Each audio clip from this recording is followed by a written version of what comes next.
Hello and welcome to A Conversation with Dave McKeegan. This is part of my interview series with skeptical activists, scientists, science communicators, and others for my Skeptical Inquirer online column. Welcome, Dave, and thanks for joining me today. I'm so glad we're able to make this happen. My pleasure. Thanks for having me. So, for those in the audience who don't know you yet, please tell everyone a bit about yourself. So I debunk conspiracies, mainly flat Earth and the moon landings. I have a background in photography, many years doing that, which has somewhat helped me um, understand a lot of these arguments and be able to present debunks to them in what people find as quite a constructive and easy to understand way. So I do want to ask you about your background in photography. So when I found your channel, I started looking at the beginning of it, and you weren't doing the debunking initially, right? It was very detailed videos about photography, would interest people interested in that subject. Yeah, so it was kind of one of the I when I first started doing YouTube, it was basically just a side thing to entertain myself.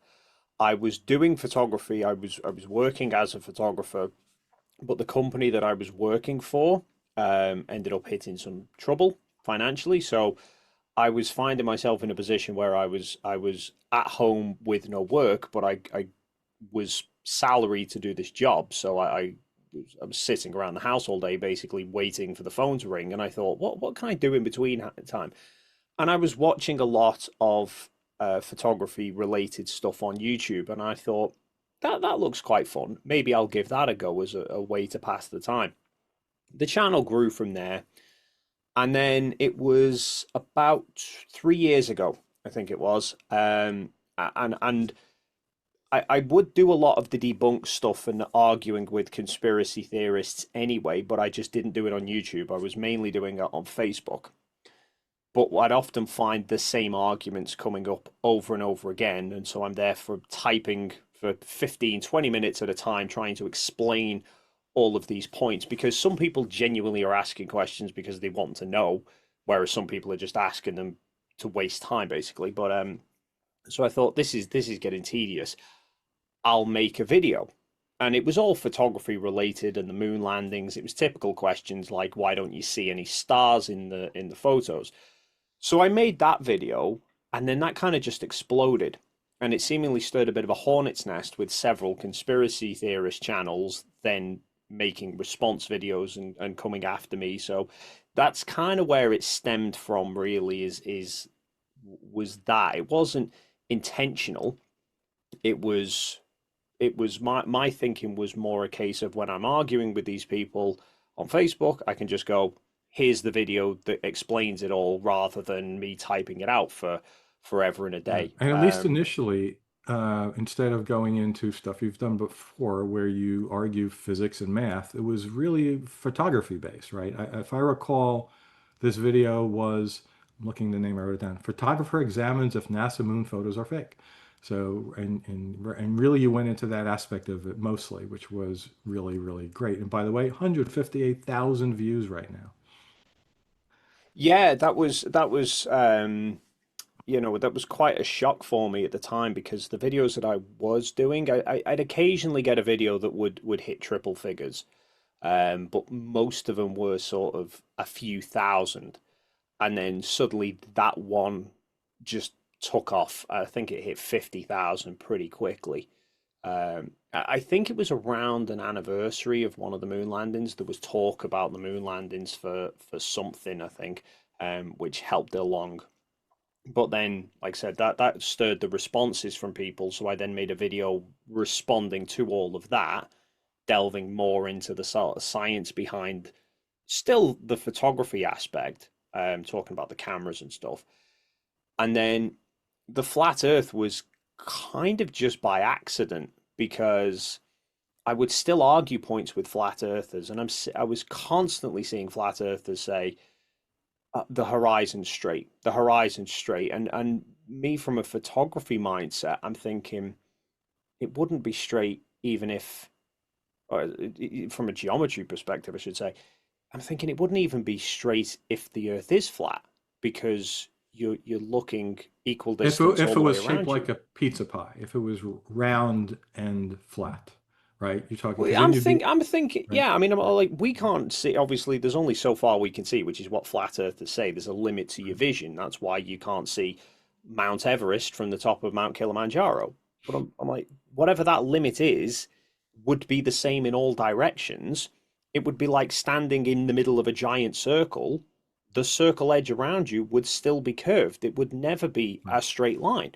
So I put that as an argument to somebody, and then a couple of days later, I was editing up a video um, about fisheye versus rectilinear lenses, which kind of tied into the argument a little bit.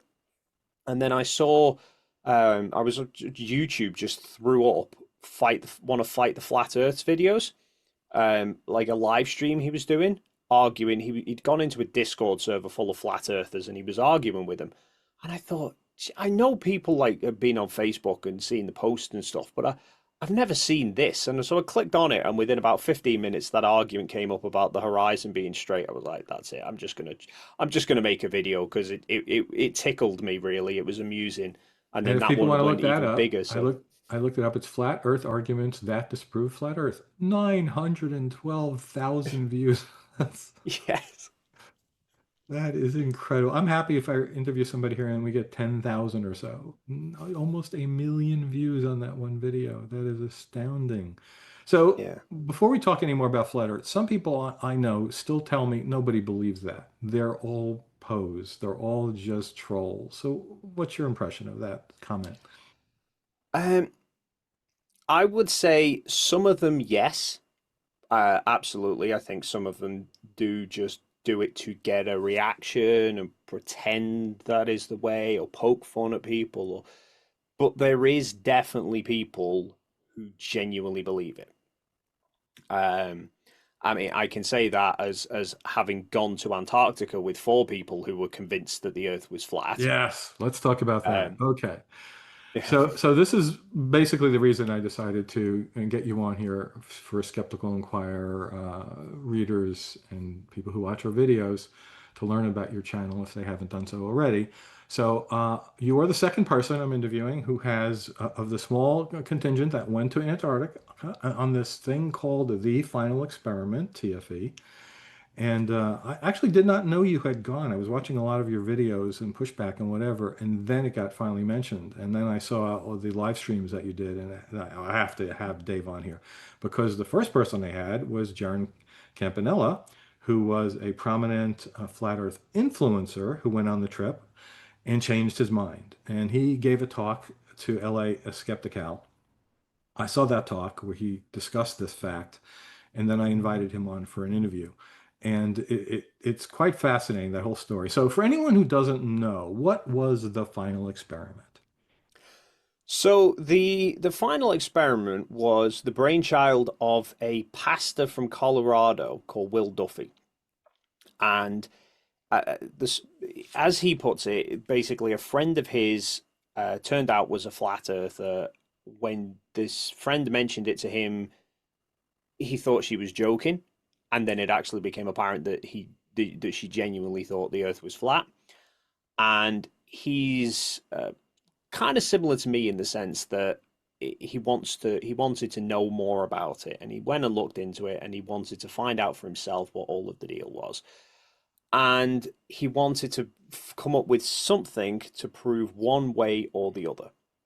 So he had this idea of an experiment, one thing that both sides could do together in order to be able to sort of police each other and make sure there was no sort of trying to fudge the numbers or whatever. Um, and he was trying to figure out what would be the best experiment to come up with. And somewhere he'd seen flat earthers talking about Antarctica and saying you can't go to Antarctica. It's off limits because it's that's where you'd have to go to know for sure, because on a globe there would be a 24-hour sun in the southern hemisphere summer, whereas on a flat earth there wouldn't be. So he thought, okay, So that's what we'll do. step back, please. Why do they believe it's quarantined?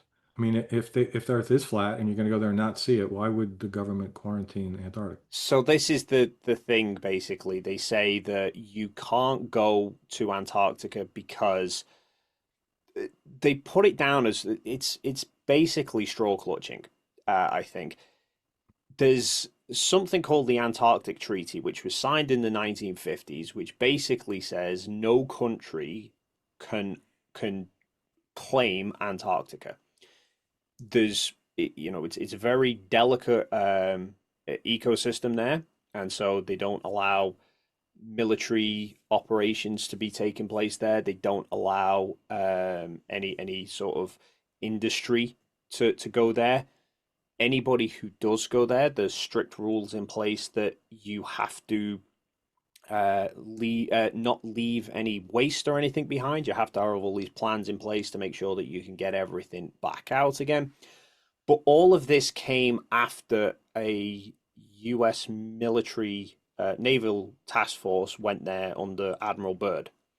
So basically, he went there, he ventured a bit into Antarctica, and then said there's a load more of Antarctica beyond where we reached. Then this treaty came in, which somewhat limited the ability for people to go there.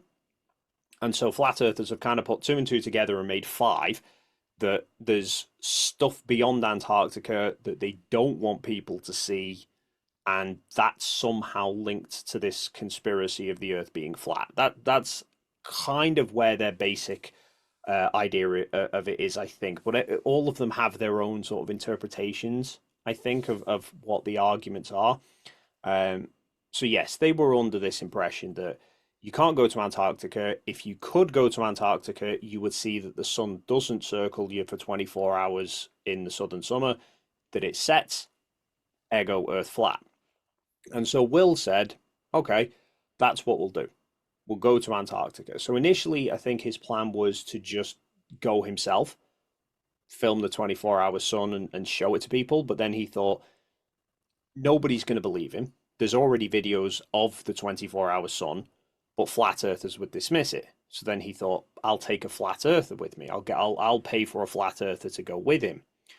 And then he figured, well, what's to stop the flat earther from just denying that it ever happened, and just say, oh no, that didn't happen, or whatever, make some excuse. So then he thought, okay, well, I'll take one from either side, and try and pick people with big platforms that they can't just sort of say it didn't happen, or whatever. So that's kind of where it stemmed from. Basically, is that he had that idea of let's pay for himself and one person from each side to go to Antarctica, witness the 24-hour sun, and then tell the world all about it. So how did you get selected? So initially, he did everything anonymous. So there was this final experiment channel, YouTube channel, popped up, but there was three or four videos that came about that started to lay the groundwork for what the arguments are from either side, and hint at what this experiment is. And it invited 24 participants from either side. So 24 people who argue the Earth's flat, 24 people who say it's a globe. And I was receiving emails at the same time, but again, all anonymous. It just said it was this final experiment thing, and it really didn't tell me much more than what the videos did, other than just give me a couple of days' notice that a video was coming out. So I knew I was one of the participants, but I didn't actually know what I was participating, what kind of that involved. So when the videos were coming out, I've got people messaging me going, "Are you going to participate in the final experiment?" I'm like, I've no idea, because I wouldn't know what I'm agreeing to. I knew it involved Antarctica, but I didn't know, was that going to be, for all I know, it was somebody saying, let's you pay to go to Antarctica yourself, and we'll all meet up down there, and I wouldn't be able to do that. So it then came out that this was the plan, that it was this Will Duffy, who, interestingly, I already knew about, but I didn't know it was him involved. But he'd had a discussion on Jaren's channel about 9 months, 12 months beforehand, where he talked with Austin Whitsitt about flat Earth, and it wasn't a debate; it was more of just a general discussion. So I was familiar with him, and then he obviously revealed himself to be the one who was behind it all, and he then put polls out, and put he put a poll out for four of the flat earthers, which was Dave Weiss, Jaren Campanella, Austin Whitsitt, and Eric Dubay, and put it to a public vote of which flat earther would you like to see go. And he did four Globers, of which I was one of those. And I think I ended up with about 70% of the votes on the poll. So Will the Will offered the paid spot to me, and I couldn't turn down a trip of a lifetime. And Jaron gave the price at something like 30,000 US dollars, something in that range Yeah, it's per somewhere like person. that. So That's incredible. it yeah, it was something like 30 odd thousand for the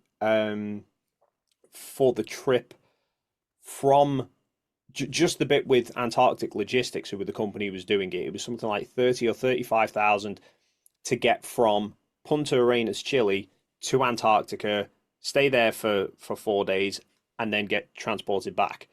Then Will had the hotels in Punta Arenas to pay for, the flights to get us all there as well.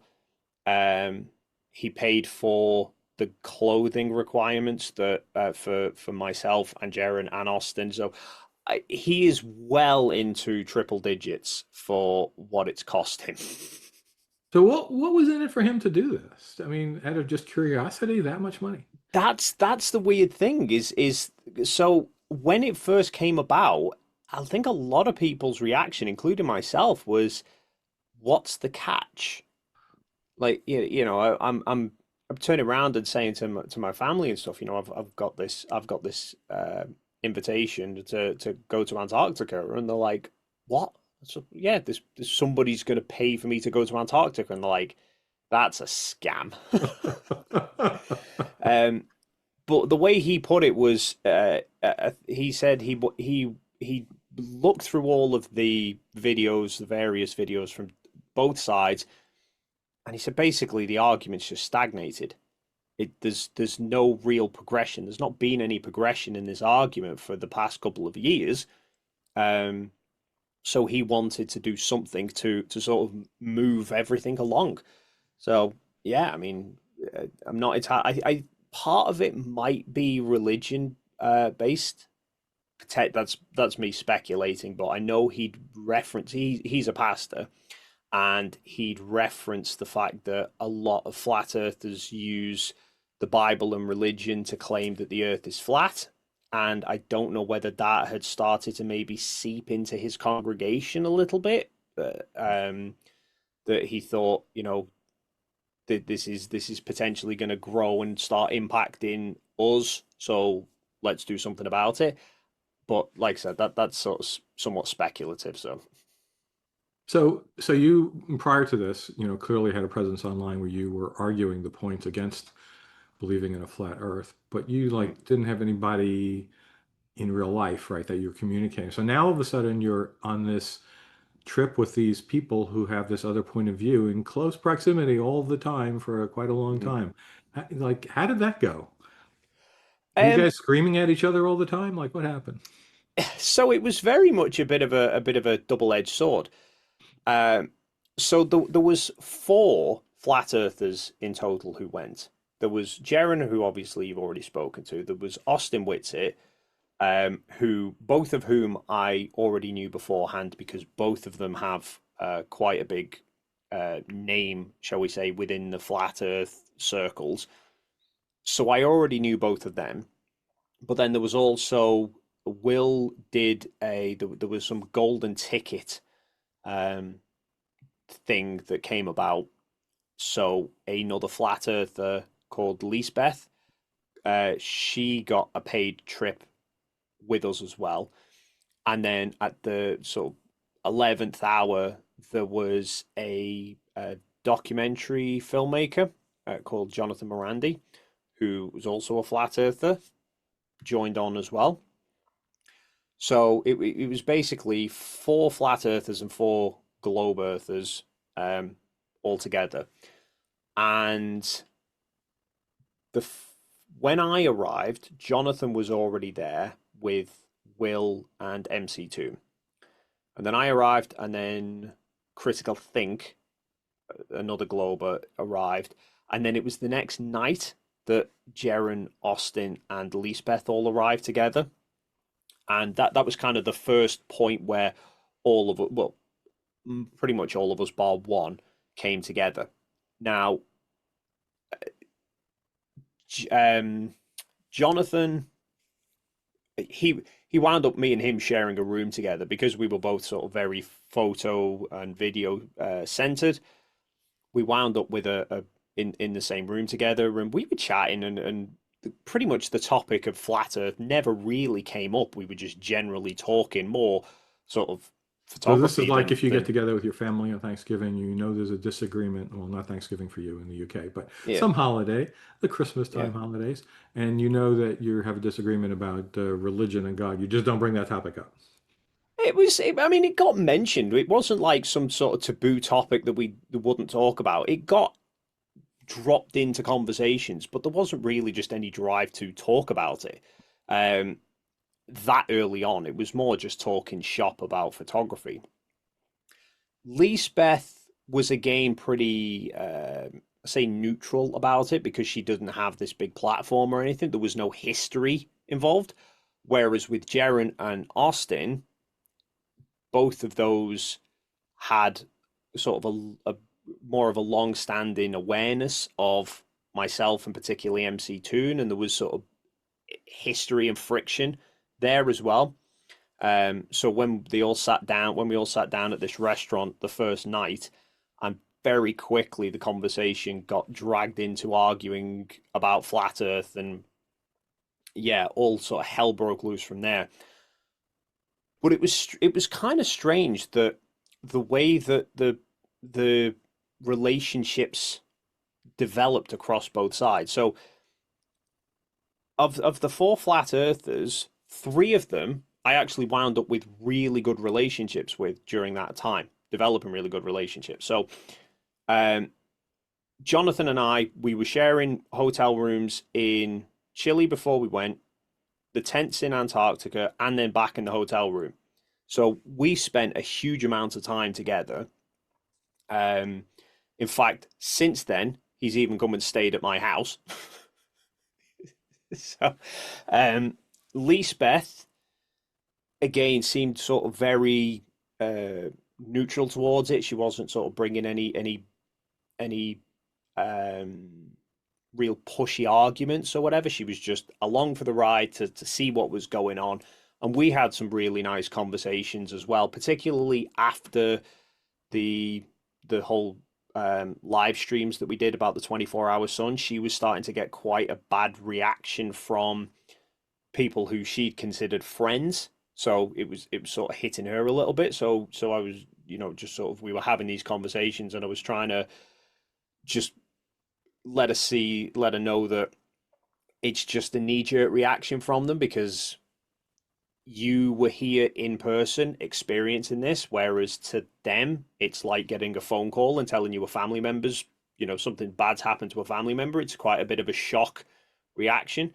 Um, so yeah, we got on really well, and Jaren, he and I were having these conversations, and we were being very respectful and cordial with each other, and I was listening to the arguments he was putting forward, and I wasn't dismissing them. I was trying to offer a viable explanation of where he had questions and actually visualize it. I think he's quite a visual learner. So I was trying to give him these demonstrations to try and help him understand the topics. And you could see he was actively trying to understand it. You could see he wanted to know really what the truth was. Austin, by comparison, completely different relationship. Um, he was very, what's the word? He was very sort of trying to get a reaction out of you at times, and quite forward with the arguments. And then the moment an argument went, like the moment you offered counterpoints to his arguments that he could see were going to sort of become a sticking point for him, he'd immediately divert the topic. Just didn't want to know. In quite the So I kind of take it he's deflect. not changed his mind, unlike Jaron. No, so yeah, so Jaren obviously has come out and gone complete 180. Austin, by comparison, is still putting out content, still somewhat referencing flat Earth, but he's nowhere near as vocal. He's not streaming as often as he used to. He's not putting out content as often as he used to. But when he does, he still tries to argue that the Earth's flat. How about Jonathan? So Jonathan's kind of, I say he hasn't really said much about it. Um he's kind of kept his cards close to his chest. He's acknowledged that there's a 24-hour sun, but he's not. He said he doesn't want to really say anything, one Hmm. way or the other.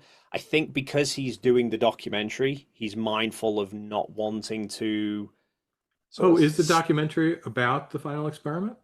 Yeah, yeah. So that was why he'd come on the trip, Okay, very cool. I'm was looking to forward to that. record everything that was going on. So he's actually making this documentary about what had Yeah, then that was makes going sense. He on. would be keeping it close to the vest. Yeah.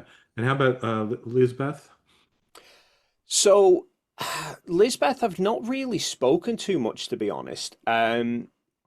She had, after immediately after, while we were still in Antarctica, like I said, she was getting a lot of backlash from um, her side. She's not really one for, she was not on YouTube, I don't think. She just did everything through not Discord, Clubhouse, some social platform that she's on, and there's um deals a lot with flat earthers on there, which I think is kind of like Discord, where you just sort of sitting not on camera, you're just having these voice conversations, and so she was getting a lot of backlash on that from people who had been friends with her beforehand, sort of started to now turn on her. And then I think that kind of calmed down a little bit, and she wasn't letting go of flat Earth. I think at that point she was like, "Yeah, there's a 24-hour sun. We need to go and try and find an explanation for it." Which, to be fair, was kind of what Austin and Jaren were both saying at the first as well. But then I didn't really speak much to Lisbeth for a while after that. And then it started to take a bit of a nasty turn a few weeks later when flat earthers started, or particularly one flat earther, started to drag a name through the mud, um, sort of insinuating that the only reason that she was there was for our pleasure, shall we say. Oh, Um, wow. yeah, there was yeah, it kind of all turned nasty, and start a lot of accusations started getting thrown around about it, which obviously really kind of upset her as well. So the last I'd spoken to her was there was a Telegram group got set up for everyone who was on the trip, so we had a way of sort of being able to communicate with each other during the whole trip. Um, and that chat stirred back up again when all of this kicked off. And the last I really spoke to her was, or that I'd heard from her, she'd basically said, "I don't want anything to do with flat Earth because the community is just so toxic." Um, I don't know whether that's not necessarily her changing her mind. It's more just not wanting to be a part of the discussion anymore. Totally Um, understandable. yeah. So, um, two big names that I was aware of in the flat Earth community because I mean I didn't follow this stuff nearly as much as you did, Dave, and Mm. but I did watch the documentary Behind the Curve, and so you know I was very familiar with Mark Sargent and Patricia Steer, and I'm kind of surprised neither of them were asked to come on, or maybe they were and they turned it down. But my understanding is that now one of those has changed their mind and one has not, and that's caused another huge problem in the community.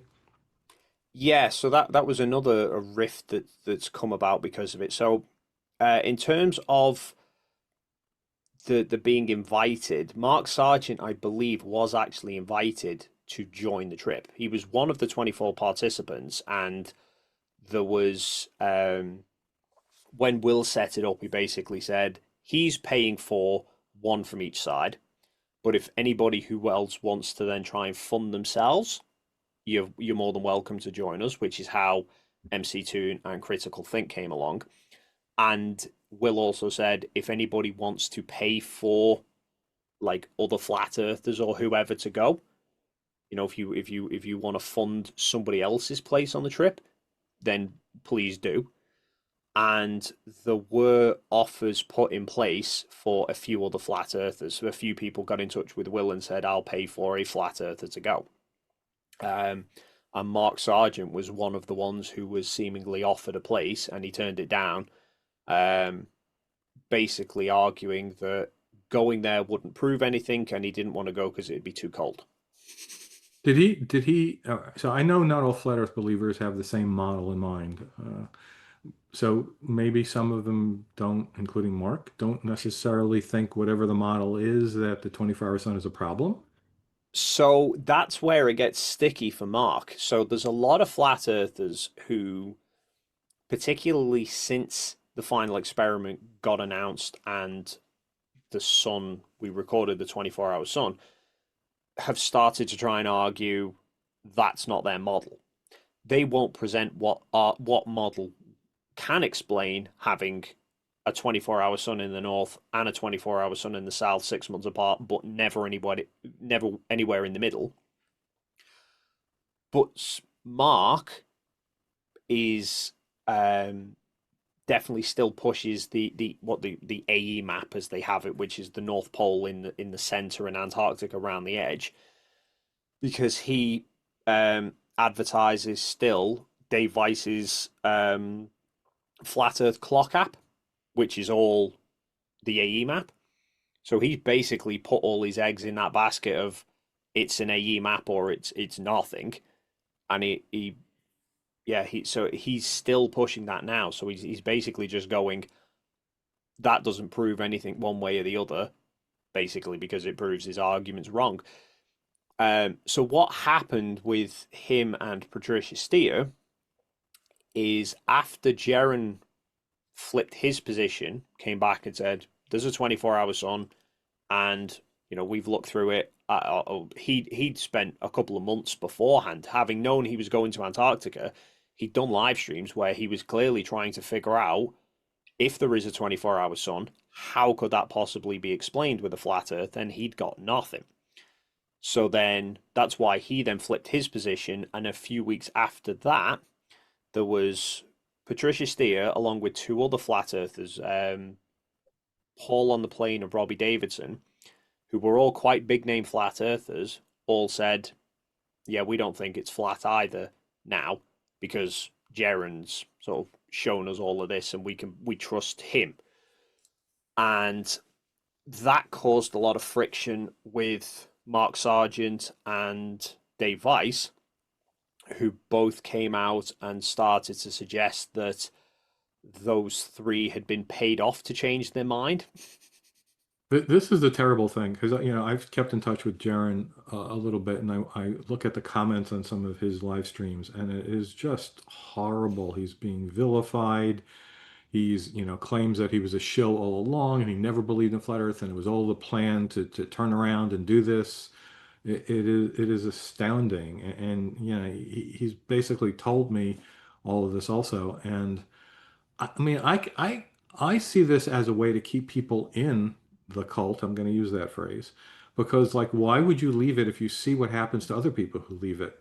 If you start to have any doubts, you're just going to push it away and not want to go down that path. Well, that's the daft thing, and that's the thing is that it's a recurring theme, particularly if you are um, uh, say you've got a name for yourself. That if you change your mind and you have a platform, having been arguing one point, the flat earthers just turn on you. So exactly what happened with Jaren had already happened at least three times prior, because there was a flat earther called Ranty who's a flat earther for many years and was very much like Jaren. He was very um, say polite in the conversations. He was having those proactive discussions. He was trying to work things out for himself, and he came to the conclusion that he got presented with a photo that was taken here in the UK, and it was Blackpool Tower with some mountains in the background. And basic geometry would tell you that if the Earth is flat, the mountains should have appeared higher than the tower, but the tower was higher than the mountains because the mountains were further beyond the curve.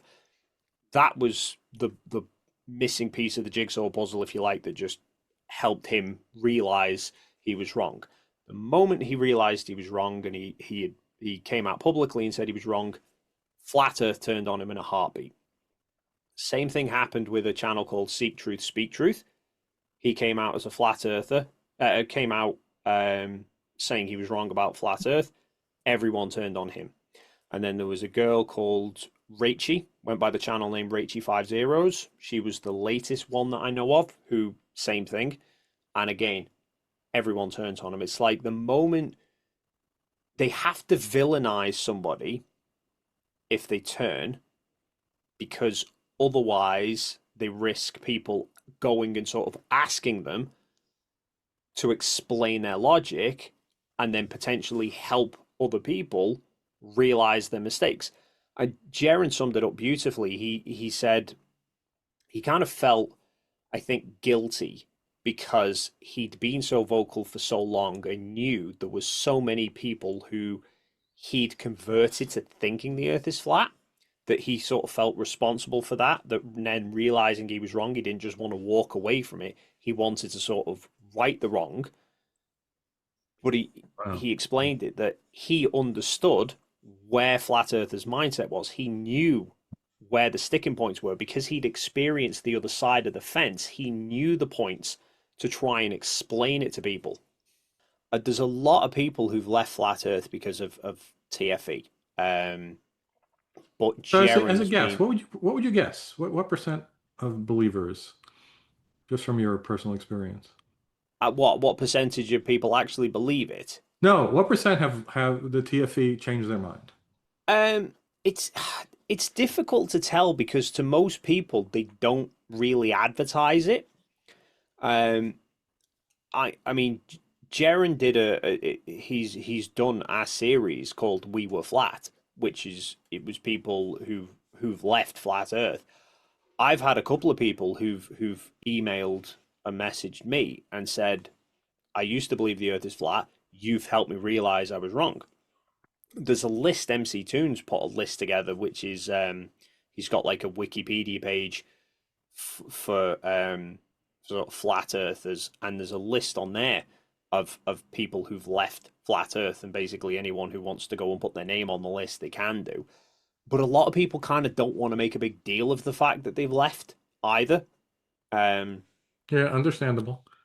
so it's really difficult to tell. All I know is the final experiment is the the single biggest shall we say exodus of flat earth that I've seen. You know, there's like the example I gave you with Ranty in the photograph, there's you know, it helped him realize it, but I don't really know any other flat earthers who've said that was what got me, that was what helped me along. Um the final experiment is one that loads of people have turned around and said, yeah, I used to be a flat earther, but I'm not anymore. because the 24-hour sun in Antarctica disproves what I believed. So in short, what was different about this? Because as you actually mentioned before, and I've seen your video on it, were other videos showing the sun up for 24 hours in Antarctica. So what made this different to have this kind of impact? What did you guys Uh, do differently? so it was twofold, really. I think number one is the fact that there was flat earthers there, and number two, we went into it knowing we were trying to address a conspiracy. I think it, the videos that had been You done, took steps. You took steps so that it would yeah, be more difficult to challenge what you did, is what you're saying there? exactly. There's only a few videos of the 24-hour sun in Antarctica, really because of logistics. If you think and if you want to go and see a 24-hour sun, it's far easier to go to the north Sure. because once you're in the Arctic Circle, you can see a 24-hour sun, of which Svalbard, north of Norway, a heavily populated area you can get to, right up in the top of Canada, top of Alaska, Greenland. There's loads of places that you can get to. And there's also Um, airlines which fly to those places more easily than exactly, you can yeah. fly in So Antarctica. Yeah, yeah. getting up to the north is pretty easy. And Getting to the also, the south, huge percent of the human population lives in the northern hemisphere. I forgot what the number hmm, is.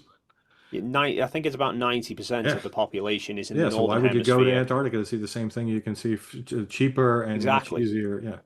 There's connections to populated countries that most people can go to.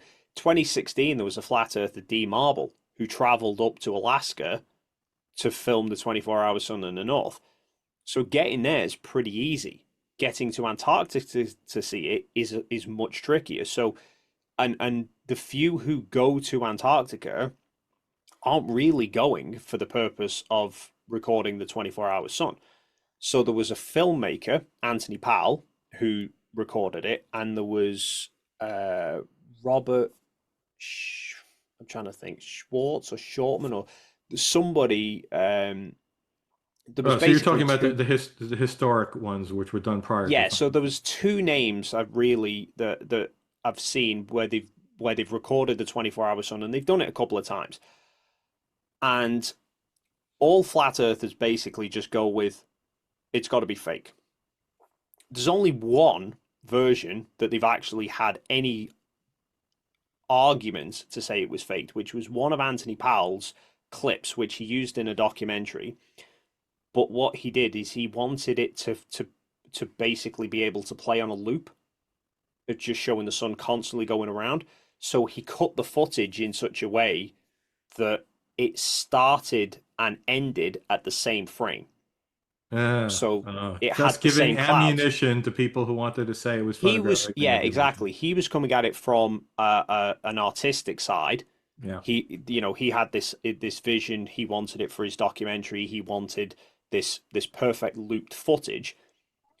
No real care or no consideration of conspiracy theorists are going to jump all over it. That was never entered his mind. So obviously that was a way for them to go, look, this footage is being faked. Why is it being faked? Because the 24-hour sun's not real.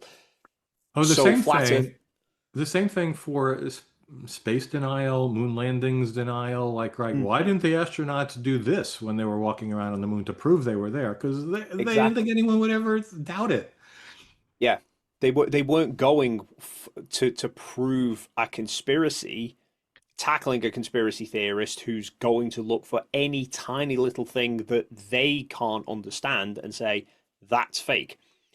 So with us, when we were going, there was very much a heavy focus on what potential arguments are they going to try and throw at us, and what can we do to mitigate those, which is how we wound up with 360-degree cameras, because we thought, okay, we can just set these up, film a full 360 degrees, um, and then knowing that 360 cameras, you get a stitch line where it's between where the footage kind of crosses over from one lens to the other, so that always causes a bit of distortion.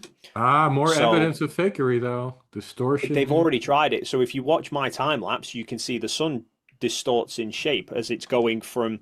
It looks perfectly fine when it's here, but then as it gets to the side, it gets squashed because it's crossing over the stitch line. So flat earthers are going, the sun's changing shape, it's fake. And to which my response is, if I was going to fake it, why would I fake the sun distorting? Why wouldn't I just have a perfect sun going around? But um, so we took multiple cameras and we set them all up at different angles. So wherever the stitch line for one camera was, there was a nowhere near a stitch line covered by another camera. I was recording mine on a 20 on a time lapse to make a quick piece of footage. Will was like, they'll dismiss a time lapse. So Will took two of the 360 cameras with him and recorded real time video. So he's actually got the full 24 hours in real time with the audio and everything from two cameras that you can sort of look around in any direction you want. You can see everything that's going on. I took my equatorial camera mount with me and a solar filter. So I took photographs of the sunspots through the filter for 1 minute for 24 straight hours. And we were saying, anyone who has got a solar filter, wherever you are in the world, go and take some pictures of the sun so we can see the sunspots, send them to us, tell them where your location is. Tell us roughly where you are so we can see how's the orientation of the sun changing. Because we knew some flat earthers are trying to say it's a different sun. There's more than one sun. So, okay, well, this is how we can know that there's not one sun, or there is only one sun. We can see is the sun changing size? Is it getting flipped? Because some would try and argue that it's a reflection off the firmament. Well, okay, if it's a reflection, it'd mirror everything, but it didn't. Everything stayed exactly as it was. They'd say we tried to we pre-faked everything. We'd do it 6 months beforehand. We'd go up to the north where we know there's a 24-hour sun. We'll film everything up there. We'll hold it on ice for 6 months, and then we'll publish it in December. So we did live streams. We did live streams where we could talk to the chat. We could show everyone what was going on. And I even suggested to MC2, and I got him to phone in to join a Flat Earthers live stream purely for the purpose of that particular Flat Earther hates everyone who was on that trip. So if we phone into his show, engage with him, we couldn't have preempted any of that conversation because he was never going to have helped us with any sort of fakery. So there's all these different aspects that we were going through thinking, how can we check for this? How can what arguments could they come up with? We So knew I saw the reflections. argument that you guys were in something like the Las Vegas sphere. Yeah, I think you that had a was that video of was some discussion about that. I have been in the Las Vegas sphere, by the way, and it does not have 360 all around. Half of the stadium is seats looking forward, and you can so look they up. said. Yeah, but this was just the straw clutching way of them doing things. Is there was suggestion of a sphere, something like a Las Vegas sphere, or the Amazon. I think it's Amazon studio. What they used to film the The Mandalorian and other shows. Mandalorian. Yes, That was yes, it. yes. That it projects it on a screen. So they had this idea that we had this studio built in Antarctica. I'm like, we built a studio. It got that desperate because just before we flew to Antarctica, there was a marathon. They hold an annual ice marathon around the camp, and as soon as they heard that there was this, I think it was like 70 marathon runners had been out there. They started trying, or one of them started trying to suggest that they were really the crew who'd gone out ahead of us to set the studio up. Oh, come on. Occam's razor people. Jeez. It's only Occam's razor if it's beneficial to them. Wow. All right. So there's a connectivity here to another conspiracy theory which has been around maybe longer, no, not longer than flat Earth, but and this is space doesn't exist at all. And I guess there's a connection to flat Earth for that, but moon landing deniers, right? Because people who deny that we've been to the moon aren't 100% flat earthers. I'm sure all flat earthers deny we've landed on the moon, but not everyone who denies that we landed on the moon is necessarily a flat earther, right? No, I But think there's a bigger majority of moon landing deniers who know the Earth's a globe yeah, than flat yeah, Earth. that makes Yeah. sense because that at least doesn't, break laws of you're just mucking with history there. Okay, Mm. no, they're lying about what happened historically for whatever reason. So to bring him up again, Jaron in his talk at LA Skeptic Camp, he's sitting in a room of scientific skeptics, and something about the moon landings came up, and he said, "Well, I don't want to talk about that." I don't know exactly what he said, but it was clear to the people were, "What?" He's like still on the other side of that, right? So when I interviewed him, I brought this up, and we had a little bit of a it was a minute, and I just like, I didn't even think I was going to ask that question, and then I went there and I hadn't really considered what I was going to say, but I said something, like I just launched into like all of the ridiculous things that how could you ignore this. One was that the Soviet Union would have just loved to blatantly prove that we didn't go in the real time, and then the other one was, all right, so this is the one of he said he had an argument for that. We never talked about it. The other one was turns out my wife's uncle worked on Apollo. In fact, he was one of the primary power systems engineers on the lunar module. And I'm an aerospace engineer, and I wound up working with him from 1981 until he retired. So in the scheme of things, that's not too far after the moon landings. So, he talked about it. He had photos of him building the lunar module and all those things. It was part of his life. And so what I told Jaron was, I have a family member who I worked with who worked on and his pushback and his own live stream later was some skeptic told me he knows somebody who said he worked on Apollo, and what does that prove? To me, there was no connection there to a family a person I worked with and very close to sharing the story to just some random person said it to me, and therefore I believe it. That sounded crazy to me. So at that point, he had not changed his mind on the moon stuff. So I have seen him in conversation with you in very long video streams where you guys are analyzing video stream film that was taken from the moon, from the lunar rovers, et cetera, et cetera. And Jaron was questioning you about how could this be? Why is there no parallax or whatever? So could you talk a little bit about that? Because my understanding is you did wind up changing his mind. Yes, so that stemmed from the Antarctica trip because, as I said earlier, we'd had these conversations back and forth, and I could see he was genuinely seeking the truth. He wasn't scared to admit he was wrong about something. And after I'd seen him then change his mind about the the flat Earth, I said to him afterwards, we should do some live streams about the moon landings because I cover a lot about the moon landings as well, and obviously we'd had these respectful conversations, so it was And you win-win knew for he was not everybody. a believer in the moon landings, right?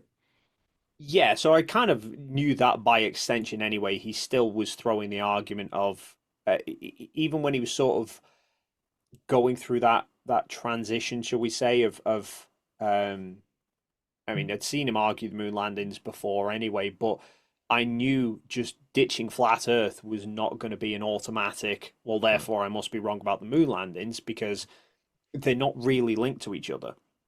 Right.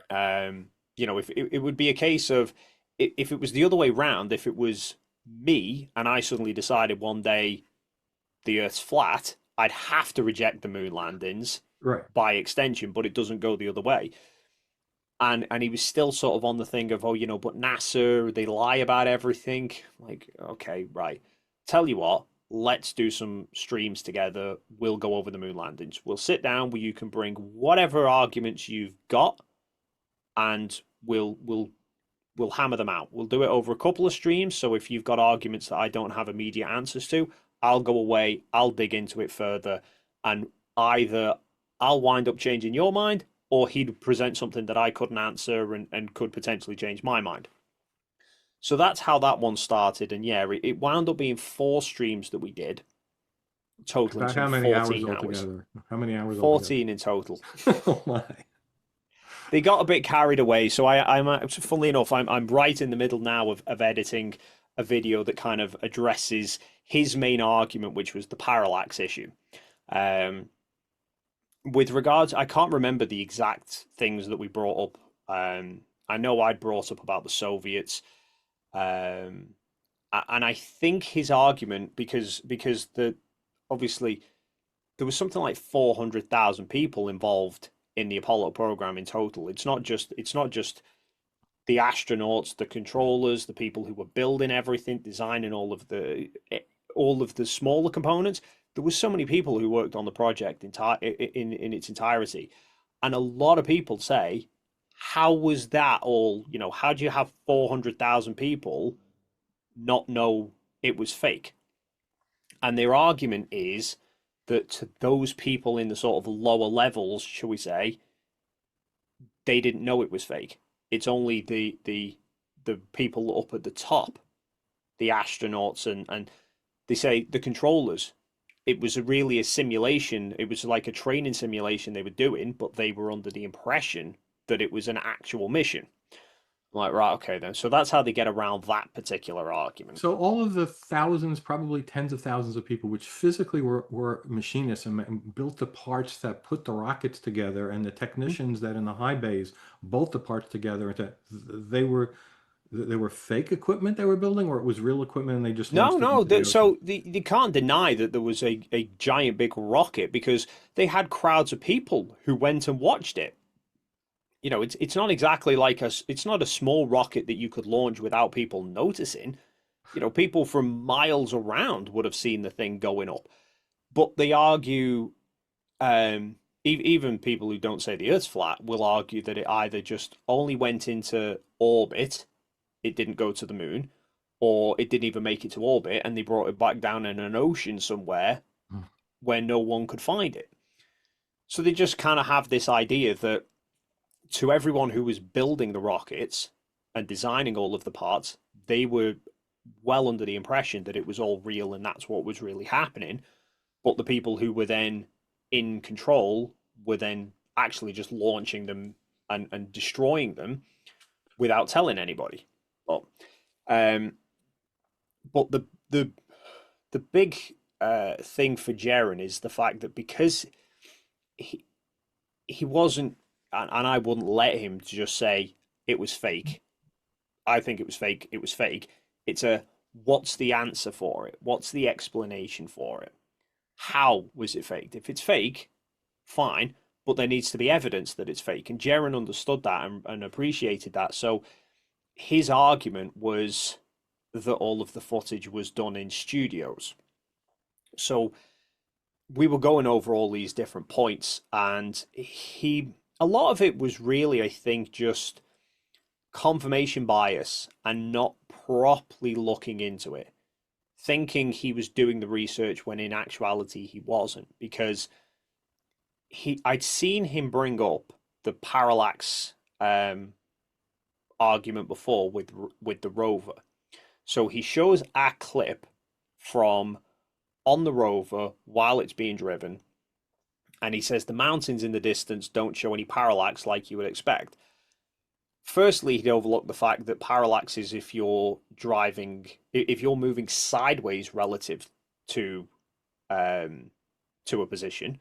So if I had my camera here, you couldn't see what was directly behind my head. But if I moved the camera to the side, the parallax shift would then suddenly let Sure. you see that. But the parallax is if you're going side to side. If you move forwards to back, you don't really see parallax. And the rover was driving towards the mountain. So his argument from the start was kind of wrong.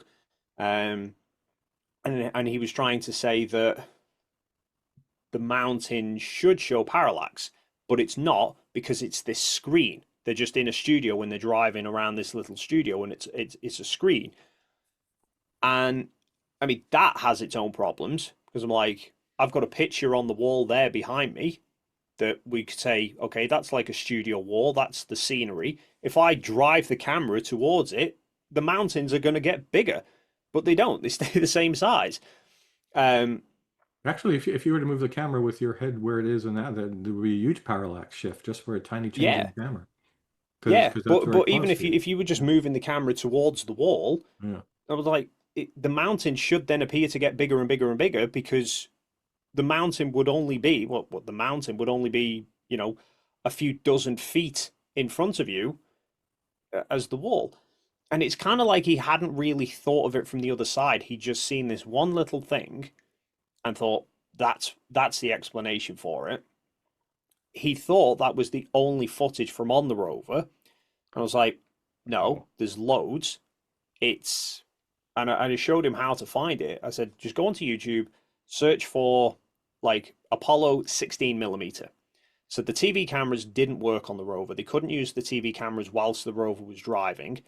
Showed the documentation that explained it all. I said they had a film camera that was running with it. If you search on YouTube for Apollo 16 millimeter, you'll find all the 16 millimeter film from all the different missions, and there's loads of footage of the rover sort of amongst all of that.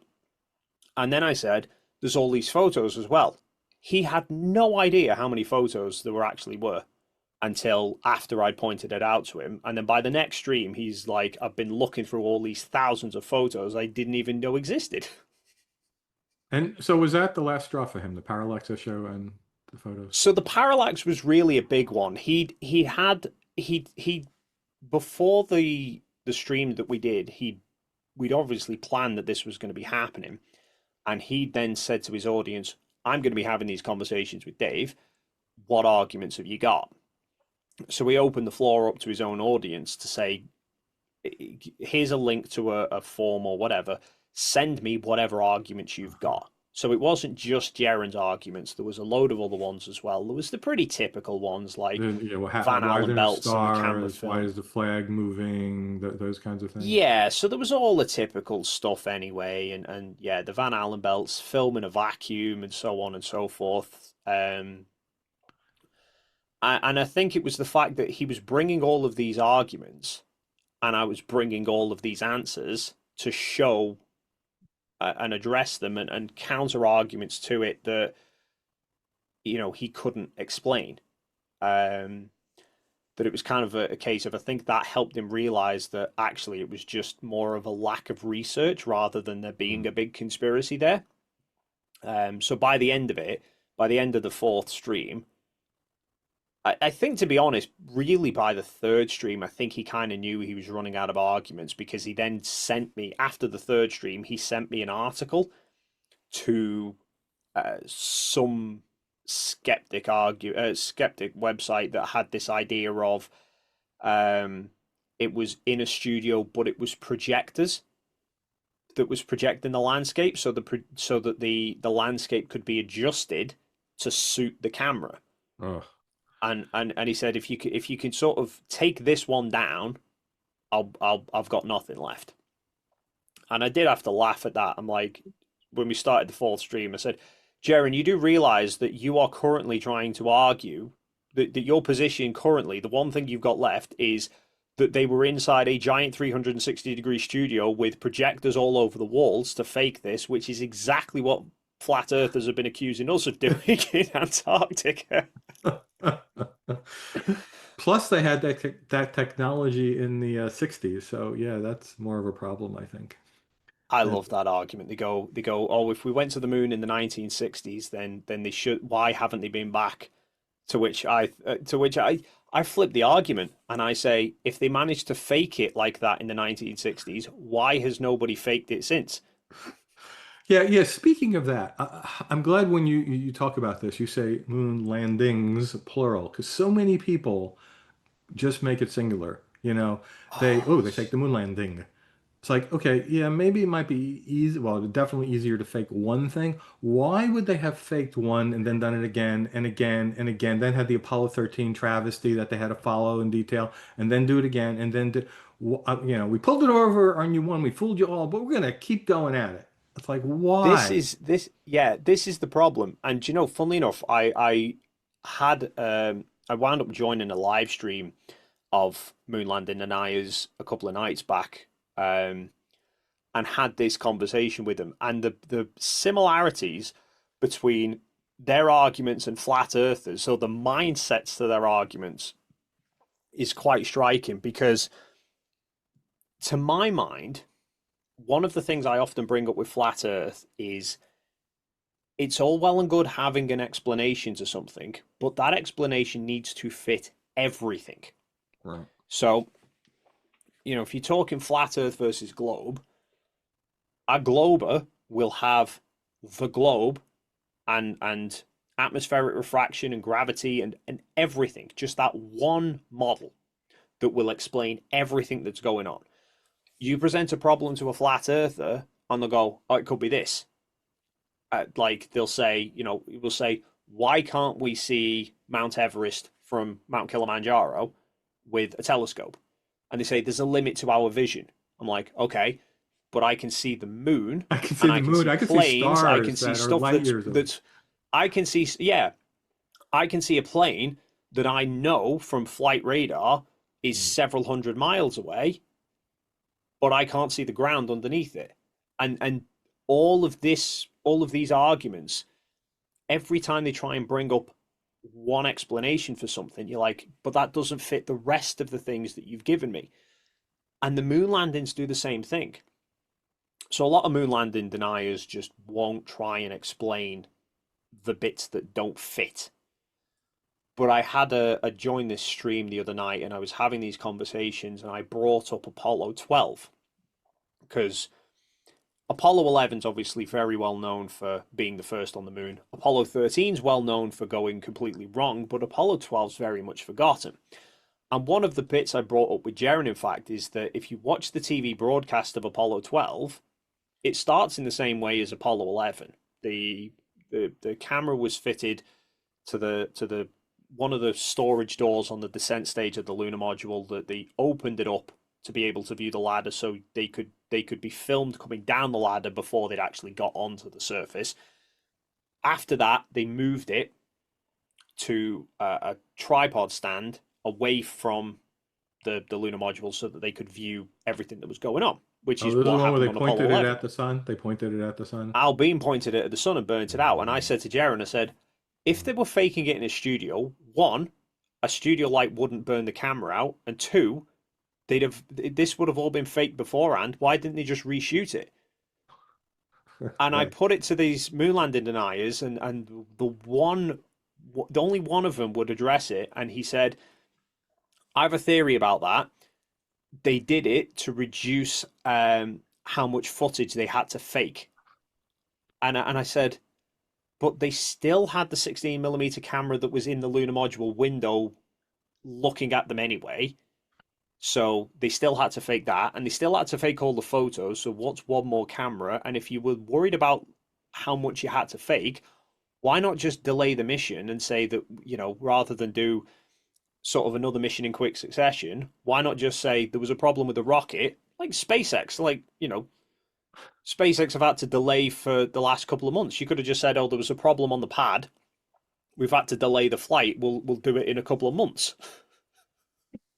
I'm But old enough where I remember this happening, by the way, live when they burnt it mm, out. And also, all right, so here's how I know you do a lot of research. It's amazing the details that you give in all your videos, whether it's just photography or flat Earth or space or moon landings denial.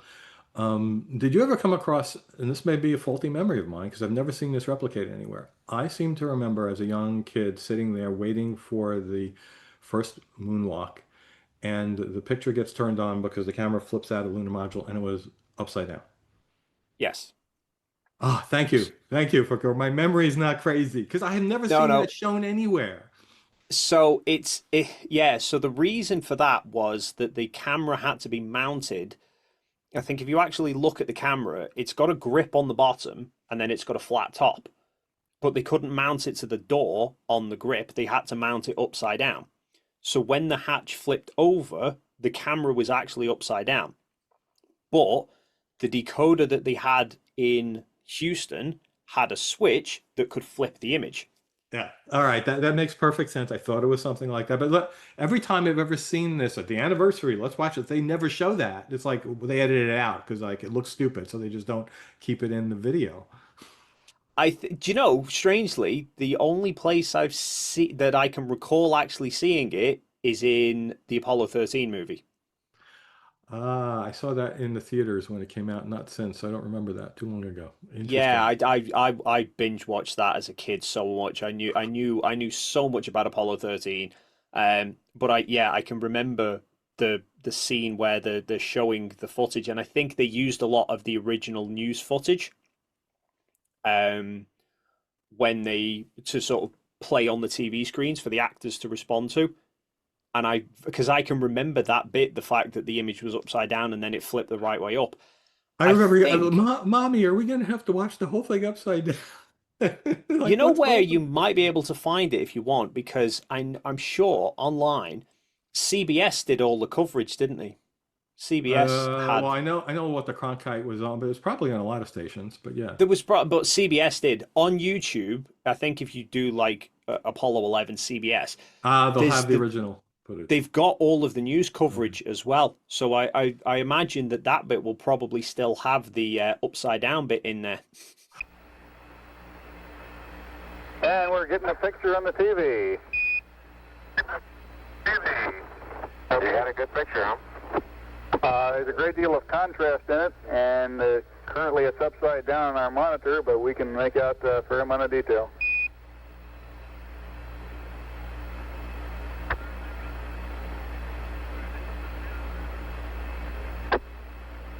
Okay, would you verify the position, the opening I ought to have on the camera? Stand what? There's that foot going down. There he is. All right, one more space question, and this is something I saw in one of your videos, and I before that I actually came to my own social media, and it annoyed the hell out of me. It's one of these memes which showed the simulation that was shown on probably with CBS, because there's no cameras watching the astronaut do the spacewalk, so they made a mock-up and had some actor on wires or something, and they had simulation. And yet in this meme it was, does this look like it could have possibly have been? How could they have gotten this video? So somebody puts this out and intentionally took the word simulation off of it. Have you that's Yeah, astounding to yeah. me. I've covered that one. So that was Gemini 8, I believe it was. It was Gene Cernan's spacewalk. I remember that much. It was one of the Gemini ones. I covered it in a recent video. I think I called it debunking Twitter memes, and I'd seen that clip come up, and I found the original CBS broadcast where you can see Walter sat there, mock-ups behind him. He literally turns around and talks to the people they've got in there. It cuts to a view of them inside it. Um, and then I played the footage through, and so the simulation wasn't always on the screen. It had a big simulation label, and then it would take it down for a minute or two, and then it put it back up. So it was only sort of intermittently showing on there. They did the same with Apollo 11's landing, I think. They did like a little CGI animation for it, and they put simulation on. And yeah, whoever had made the meme clip had gone through and picked the the specific portion where it didn't have simulation in. And this is kind of the problem with the conspiracy is some of them are people who genuinely think, one thing, will genuinely think this argument, and will try and make posts about that. But then you get people who will intentionally fake information or misrepresent information. They'll know that what they're putting up's a load of crap, but then people who view it don't bother looking into it. They just take the post at face value and then repeat it, convinced that what they're saying is actually true. So is this the ends justify the means, you think? The people who are doing it honestly don't believe we went to the moon, and I'm going to convince other people of that even if I have to bend the truth here? Or do you think these are just people looking, I don't know, for clicks, to scam people? What's the deal? I think there'll be some people who are doing it for the engagement. There'll be some people for the kick and the enjoyment of trying to do it, maybe. There's definitely some people who genuinely believe their arguments. I mean, I know people who don't think we landed on the moon, um, and there's some who probably are trying to get, probably trying to do it for monetary purposes. I mean, I will go purely on just this is purely just speculation in my opinion, but Bart Cybrell is one of the biggest named, probably one of the biggest names in terms of moon landing deniers, and I don't believe he genuinely thinks the moon landings the moon landings were faked, because all he does, he's very much like Dave Weiss. He will go on to podcasts to promote the arguments, but it's the same scripted material every single time. Puts the same arguments forward that he's been putting out for 20 plus years. And he spends so much time plugging his website and plugging his books.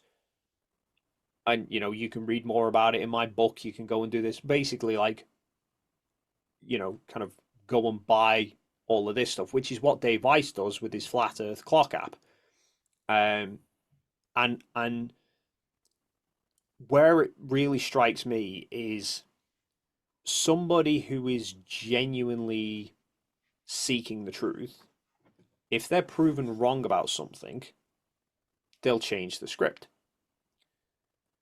One of Bart's biggest claims, one that I'm sure he said is what started him on the road of thinking the moon landings were faked, is a claim that the broadcast they did on Apollo 11 from when they were halfway to the moon, he says was faked in low Earth orbit. That they just put a cutout on the window to make what should have been a huge Earth actually look like just a tiny little circle, as you would have seen from halfway to the moon. There's so many problems with that idea that that just doesn't fit. And I've done 2 videos addressing it where I basically replicated what the official narrative says is happening in the broadcast versus what Bart says is happening in the broadcast. And my replication of it, I can only get the footage to match when I do what the narrative says actually happened and not what Bart says happens. And I pointed out all these other problems, like the broadcast is about a half an hour long. They spend 10 minutes non-stop watching the Earth out the window, and you don't see the clouds move. If you're in the low Earth orbit for 10 minutes, you see the clouds literally like constantly whizzing by you. If you look at the Apollo 9 EVA, the Apollo 9 stayed in low Earth orbit. They did an EVA. They've got the hatch window open, the hatch door open. There's a circular window that you're literally looking at the Earth through this tiny little cutout window, exactly like Bart says. The clouds are changing literally every second or two. There's a different cloud coming into view. Bart commented on both of those videos. Both of my videos he commented on, but didn't actually present any argument to address what I'd said. He tried to talk about something completely different, some AI analysis of the lunar surface photographs. Nothing at all to do with the argument that I was putting forward, and yet he still continues to make the same claims about the cutouts in the window. And I even showed, in fact, because I found other footage from not only Apollo 11, but also Apollo 10 TV broadcasts where they show you the camera going to the window and showing you the Earth out the window, and you can still see the rest of the window when there's no cutouts. It's like he's clearly cherry-picked one particular clip that he can make an argument out of, and he's run with that. Which is what a lot of conspiracy theorists do. But when then shown he's wrong about something, he's not corrected himself about it, he's not stopped making the claim, he continues to make the same claims and continues to use it as a way to try and push getting money out of people. I've not seen you tackle the whole alien disclosure stuff, which I've written a lot about lately. No, I've not delved into any of that. I've not really looked into it too much, to be honest. I mean, I've seen the arguments over the years. So I used to see a lot of documentaries back growing up about all these, alien investigations and stuff. And yeah, it's one of those that I don't know why. It's stuff that I used to watch when I was younger, but then I used to see stuff about the moon landings and that as well. I've not delved into it since. I think it's one of those that I didn't want to jump around too many different topics. Um, I kind of figured the moon landings and flat Earth were ones that I was well versed in to begin with anyway, and I thought I'll just I'll take those, kind of run with those for Mhm. now and take those down, and then maybe I'll look to something else in the years to come. Who knows? But So yeah, I I'll think at tell you the most vengeful people are the people who believe that people like me and other people I know are actively involved in being paid off by NSA or the CIA to prevent disclosure of the aliens on Earth. I tune into a random YouTube show where they're bad-mouthing me by name because of an article I wrote and something about, yeah, I'm sure he designed spacecraft because I wrote that in my article and just like what? Do you know how many people have something to do with designing spacecraft in the United States, and in the world? What do you? And in fact, my sister worked with me. Two of my cousins, their husbands. It's not like I said something bizarre, and they use that, so that proves he doesn't know anything about this, and he's a CIA agent. It's like, wow. yeah, yeah, it's so funny seeing it. I get a lot of that as well from both flat earthers and moon landing deniers, and I think what really triggers them with me is the fact that I will just address the arguments. I know, particularly with flat Earth, there's a lot of people who will put sort of mock flat earthers for believing what they believe. And they don't really take the arguments that seriously, or whenever they start to push back on the arguments, they just go down the "you're dumb" kind of route. Whereas I don't, and I try and break things down in ways that everyday sort of examples that people can get their head around and understand. And I think it really annoys the conspiracy theorists because they don't have an argument for it. Right, that makes sense. Okay, I think this is a good place to wrap it up. Please tell the audience where to find your work so they can follow you.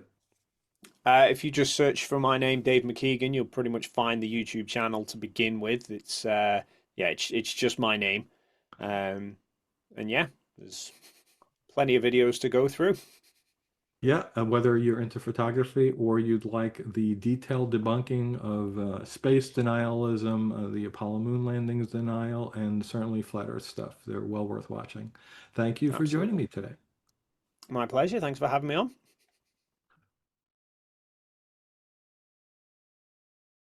There he is, in his chair where he always sits. Such a well-behaved dog.